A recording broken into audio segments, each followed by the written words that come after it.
and what's going on there.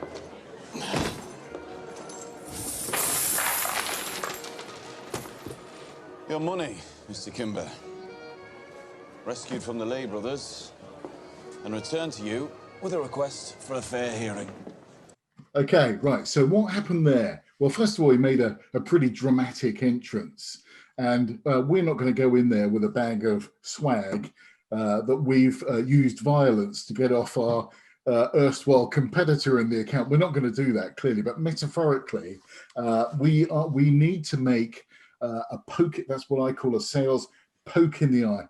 Get your client's attention and tell them something they don't already know. So Billy Kimber, the guy there with the mustache, is the head of his business, and I'm guessing runs a command and control kind of environment. I am guessing he's got the power to say yes and no. He's the right guy to be talking to.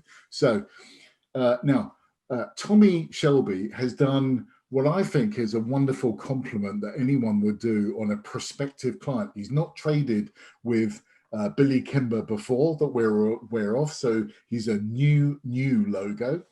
And he's done some research. He found out that one of the key suppliers to Billy Kimber is actually skimming profits off the operation with the service that they're providing. And Tommy's come into the room with his research and insight, and he says, I'm going to give you all this information and the cash in exchange for a fair hearing. So we would call that a conditional offer.